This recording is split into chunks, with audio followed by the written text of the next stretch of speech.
We've talked a lot about different types of auctions, but we haven't covered estate auctions. Estate auctions tend to be, at least what people think they are, is like this hidden gem of I'm going to score a deal on a car because, well, there aren't car people there. It's not on Barrett Jackson. It's not RM Sotheby's. It's not on Bring a Trailer. It's this, small audience, and most of them are there for, the wooden armoires or, good word, hand knit Vietnamese rugs. Well, like, wouldn't you, I guess, is that not the case? Like the market is infinitely smaller than something posted on the internet for 7 days. Is it though? Because, so I have a few anecdotes as data points. The reason this topic came up is because I'm searching for a BMW Z8 for our Buy Our Dream Car Challenge. Are you getting I've nervous talked yet? about buying a Z8 for years and years and years and never have done it, and I'm still talking about it. We've had this challenge for 3 years now, and I haven't pulled the trigger, but I was $3,500 away from buying one this week, and it was at an estate auction. My friend Berkeley sent it to me, and he's like, hey, maybe this will go for a deal. And I said, probably not, because it's an estate auction. Based on my experience, there's this interesting phenomenon that happens whereby people think that they're getting a deal, and because of that assumption, stuff goes for crazy money because they don't pay attention to the actual number. So is there also a chance that they don't know what the real number is? Yes, also. Oh, so maybe there's just people there that are just like, oh, it's an estate auction. I bought a car at an estate auction. Yeah. But I learned this when I first got into the car business. I would go to the wholesale auctions, and it was, I think, Odessa, Cleveland. It was a off-brand Mannheim. Yeah. And they had a repo lane there. And the repo lane was open to the public. Oh. Is it still now? Or, I don't know. Or like a dealer could bring people there. So the guy who was training me taught me, like, you never bid on anything there because you've got all these people that come in because it's open to the public. It's like the biggest scam there is people go, well, I'm buying a car that's repossessed. I'm buying it at a repo auction. Obviously, I'm getting it way below value. But they don't actually know the value. So they bid it up like crazy. It's kind of like some foreclosure auctions. People don't do their homework. They bought a real estate course for $10,000 online. Well, go buy foreclosures and flip them. You'll make money automatically. Not if everybody else that has no clue what they're doing bids it to the moon.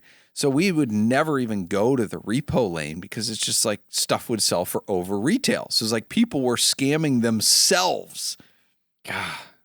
So, well, and you also get kind of caught up in the whole thing. And you're like, wow, Sure. no, I want to have it. One more, that's fine. One more, that's fine. It's got to be a deal. It's at a repo auction. Same thing with estate auctions. I've seen this hold true a number of times. There was a local auction, I think last year, that had a bunch of Porsches, and they were super low mile, but they were Tiptronics, like a Tiptronic turbo cabriolet. And I looked at them, I was like, yeah, whatever, don't care, they're tips. And I looked at the final values, and I'm like, that's like, they went for like $140K for a turbo cab tip. I was like, what? And it was a good spec and low miles, but I'm just like, that's crazy. And then Kiko Auctions, who was also running the auction for the pit race junk. Yeah, I was saying, if you want a bathroom, you can buy it, but you got to disassemble it. Yes, so. or a half a gravel bin. Yes, there's like 8 barrels half full of gravel. Yes. Buyer responsible for loading. One of the things that Kiko Auctions sold was a Porsche 964 Carrera 4 wide body in 94. They only made it 1 year. There's only a few hundred of them. It was midnight blue, and it only had 700 miles. Well, that had to, how many of those are in midnight blue? That had to be insane. Very rare, probably the lowest mileage one out there. But there was no service history. There's no verification of the miles. Nobody knew if the odometer worked. Nope. They didn't post any paint meters. They didn't have it professionally photographed, right? It's not the level of exposure and level of presentation that you'd expect from Bring a Trailer or Barrett Jackson or any professional seller. So you're thinking, man, we're going to scoop this. because we're not getting the answers that people want. Well, in that scenario, I think because the market's so crazy, people only look at a number on the odometer and they don't want to know whether it's real or not. Because there's so much profit to be had in this industry by reselling that people don't want the answers to those questions. Yeah. They just say, oh, well, I've got a 700-mile car. But anyway, the car sold for $401,000. Holy, that's more than a turbo. That's more than a turbo. Oh. Now, there is an adjustment for miles, but the car had some dings and scratches. So even if it was original paint, it might not be after it was like restored to a perfect 700-mile specification. But looking at the 964 C4 94 market, the highest sale I could find in history was $330,000. And that seemed to be an outlier because that was a heavily modified car. People say mods don't add value. Well, every now and then the right ones do. The second highest one, if we take like the one outlier out of the box and whisker plot, the second highest was $250,000. So if anybody thought they were getting a deal because this car was not super well presented at a Kiko auctions that sells everything from farm equipment to low mile Porsches, barrels full of gravel, didn't happen. And I reached out to a number of serious Porsche collectors that like buying low mile stuff, and their bids were all much lower than that. That's nuts. Yeah. Yeah. So has it ever come back on the market? Do you know? You know, that's a great question. I have not seen it, but I also haven't Googled the VIN recently. I have a feeling it went into a private collection of some sort with that much money being paid. But long and short of it is you either have the effect of a car that's that special, everybody finds out about it, or a car that's not special, people assume they're getting a deal because it's an estate auction. I've seen that over and over again with like automobilia and tools and lifts and like the gas pumps, you know, the old Sunoco, whatever gas pumps, Hess stuff. Yeah. There was an auction a couple years ago that had a bunch of lifts, and our friend Austin went because he was going to try to pick up some equipment for his business.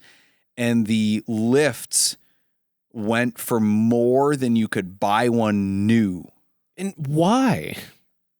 Because it's an estate auction. We're getting a deal. It's here. Oh, yeah, I'm getting a deal. We're going to buy all this stuff from an estate auction. Oh, wild. It's crazy. It's crazy. You might have thought it would never happen, but Switchcast is endorsing a transport company. Whether you're moving a rare collectible, a high-end sports car, or your personal luxury vehicle, Shaughnessy Overland Express delivers with precision, privacy, and respect. This isn't just transport, it's white glove care from pickup to delivery. For over 14 years, they've earned the trust of collectors, enthusiasts, dealers, and owners by offering unmatched service and personalized attention. You'll work directly with their experienced in-house team, ensuring a smooth and private experience without middlemen or surprises. Every shipment is protected with up to $3 million in cargo insurance, offering peace of mind for even the most valuable and rare vehicles on the road. In addition to their enclosed fleet, they've also established a trusted auto transport brokerage service, giving you access to a nationwide network of vetted open and enclosed carriers. Whether you need transport on a route they don't currently operate, or their carriers are at full capacity when your schedule demands, they'll still get it done without compromising the Shaughnessy standard of excellence. Same professionalism, same personal touch, expanded flexibility. We are proud at Switchcast to endorse Shaughnessy Overland Express as the official transporter of Switchcast. Visit soexinc.com and tell them Switchcast sent you. I was at a local estate sale recently at this like super kind of like MCM house that was interesting. Anyway, they had a BMW M3. That's why I went. Okay, nice. And they had furniture, which is why I went, because my wife wanted to look. But anyway, I'm like looking at it. Who asked you to go first? I like estate sales. Okay, I blame it on the wife. But $15,000 they're asking. I was like, ooh, E46 M3, $15,000. I like it. 250,000 miles. Whoa. And it was an SMG. No, pass. I was like, hard pass. How about 5? Good gravy. So I asked the estate sale manager, I'm like, what really buys this thing? He's like, well, you know, offers start at 11 grand. Like, don't offer less than that. It's like, okay, I won't. Yeah, Bye. Who is offering insanity? Yeah. So there's a weird vortex around estate and repo auctions where people just, I don't know. It's almost a brilliant strategy of like, let's post bad pictures and say it's an estate sale. And I wonder if it just like it's obvious. The thing you mentioned about like, oh, it's an estate sale, it must be getting a deal. I wonder if there's some component of, oh, they didn't take good photos. This is probably better than it is in the photos. Like people making up these stories to be like, I'm going to get a deal. I'm going to go on, you know, if it was an armoire, they'd be going on Antiques Roadshow. You know, if this, I'm going to post this on the forums or on Bring a Trailer and either make a killing or get to brag about it. That's crazy. Yeah. So back to the BMW Z8. Oh, yes. Let me give you the details. It was a 2000 or 2001. Okay. 40,000 miles. Okay. It was a Euro car. Do those go for more or less? Does it matter? I was struggling to find out. Okay. There's a lot of opinions on why they're better, but generally Euro cars, until they're old enough, don't go for more. They go for less than U.S. cars. Are there huge differences with the Z8s? It didn't seem like it, other than the rear taillights and a few other nuanced things. They have the red and amber rear taillights as opposed to all red, just like the Corvette C5. Yes.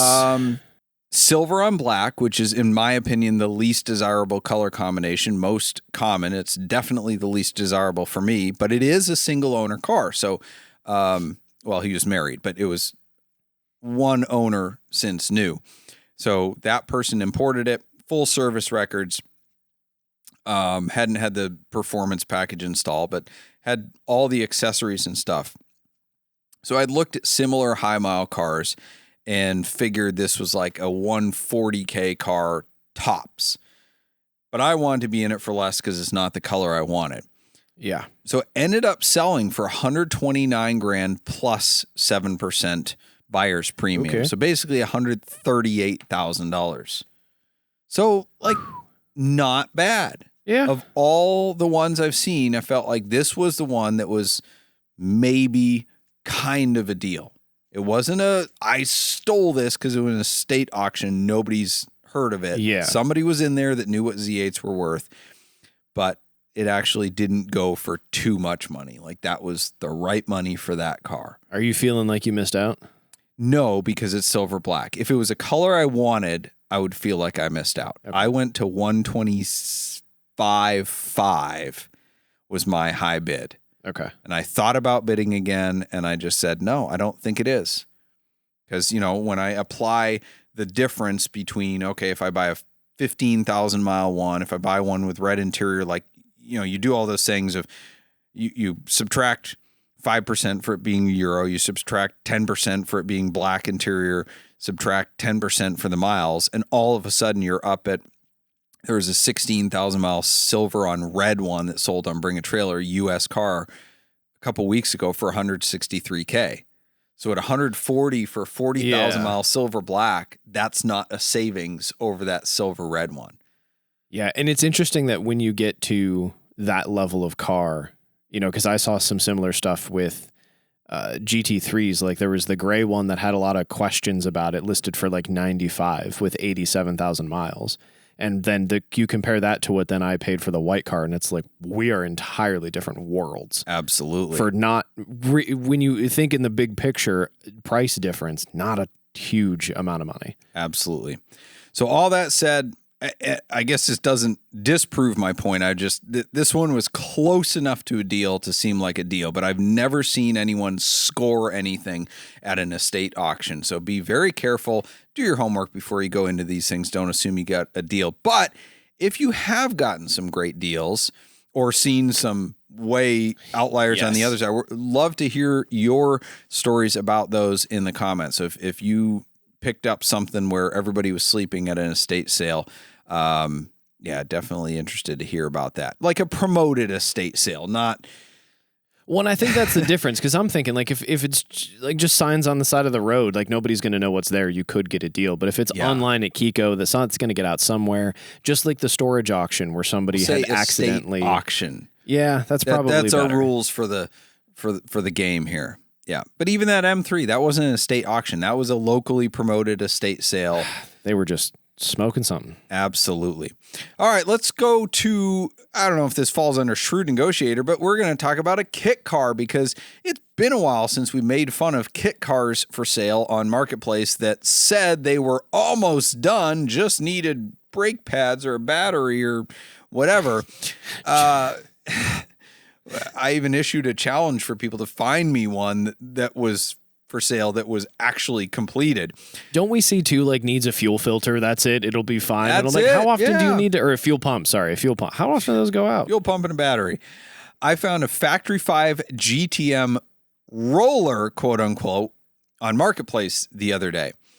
And it's sad when the term roller is being used generously. Can it be used generously? It was in this case. What? So in the description, they said, quote, all parts included, Okay. but no motor or transmission.